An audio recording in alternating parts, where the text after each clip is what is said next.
आदाब दोस्तों, आप सभी का LSB न्यूज चैनल में बहुत बहुत स्वागत है। बने रहिए हमारे LSB न्यूज चैनल पर, हम आपको दिखाएंगे हर छोटी से बड़ी खबर।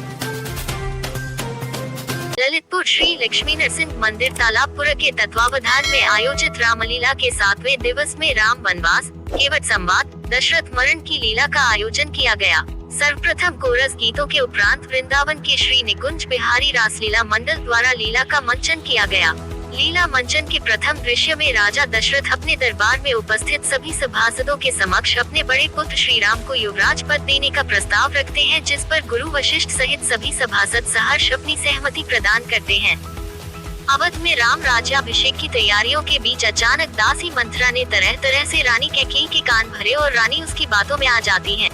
अगले दृश्य में रानी कैकेयी राजसी वस्त्र त्याग कर कोप भवन में चली जाती हैं। जब राजा दशरथ को इस बात का पता चलता है तो वह रानी से इसका कारण पूछते हैं और रानी उनको राम की शपथ देकर हठपूर्वक उनसे पूर्व में दिए 2 वर मांगती हैं, जिनमें भरत को राजगद्दी और राम को 14 वर्ष का वनवास मांगती हैं। ये सुनकर राजा दशरथ करुण विलाप करते हैं और रानी को समझाने का प्रयास करते हैं, लेकिन रानी की हठधर्मिता के आगे उनकी एक भी नहीं चलती है। राजा दशरथ हृदय विदीर्ण करने वाला विलाप करते हैं। जब राम को अपने पिता की इस मनोदशा का पता चलता है तो वह वन जाने के लिए सहर्ष तैयार हो जाते हैं।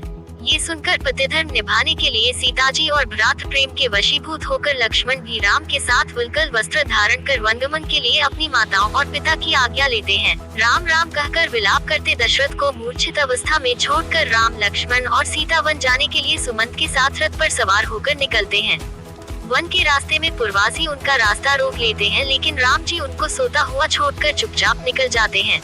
लीला मंचन के दूसरे दृश्य में भगवान श्री राम की भेंट उनके बचपन के बालशाखा निषाद राज जी से होती है। लीला मंचन के तीसरे दृश्य मर्यादा पुरुषोत्तम भगवान श्री राम लक्ष्मण व सीता गंगा नदी को पार करने के लिए गंगा तट पर पहुँचे, जिसमें श्री रामचंद्र जी की भेंट गंगा नदी पर केवट से होती है। श्री रामचंद्र बोले कि मुझे गंगा के उस पार जाना है। तब केवट ने भगवान से कहा कि मैं आपको गंगा के पार उतार दूंगा, लेकिन गंगा के पार करने से पहले मैं आपके चरणों को धोकर आपको अपनी नाव में बैठाऊंगा। केवट ने कहा कि मैंने ये भी सुना है कि आपके चरणों के स्पर्श से पत्थर की शिला नारी बन गई। अगर भगवान आपके चरणों के स्पर्श से मेरी नाव नारी बनकर आकाश में उड़ गई तो मेरे बच्चे भूखे ही मर जाएंगे। तब भगवान ने कहा कि मेरे चरणों को धो लो, फिर मैं नाव में चढ़ूंगा। ये सुनकर केवट प्रसन्न हो उठा और उसने प्रभु के चरण कमल को अपने हाथों में ले लिया और धीरे धीरे चरणों के नीचे लगी मिट्टी को अपने हाथों को हटाने लगा। इस प्रकार केवट ने प्रभु के चरणों धोकर नाव में बिठाया और भगवान राम लक्ष्मण एवं सीता को गंगा नदी के पार उतारा। पार होने के बाद भगवान राम ने सीता जी को इशारा करते हुए कहा कि है प्रिय सीता, केवट को गंगा पार करने का उत्तराई कर देना है। माता पिता ने अपने हाथों से सोने की अंगूठी दी और बोली, प्रभु केवट को ये सोने की अंगूठी दे दो। भगवान ने जैसे ही केवट को सोने की अंगूठी दी तो केवट भाव विभोर से बोला, भगवान आप भी केवट हैं और मैं भी केवट हूँ। केवट से केवट कभी उतराई कर नहीं लेता है। आज मैंने आपको गंगा के पार उतारा है, आप भी मुझे उस पार लगा देना। जब मैं आपके परमधाम को आऊंगा। भगवान ने केवट को गले से लगाकर केवट को विदा किया।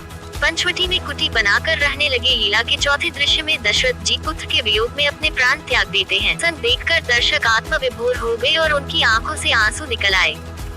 इसके बाद भगवान श्री राम की आरती की जाती है और लीला को यहीं पर विराम दिया जाता है।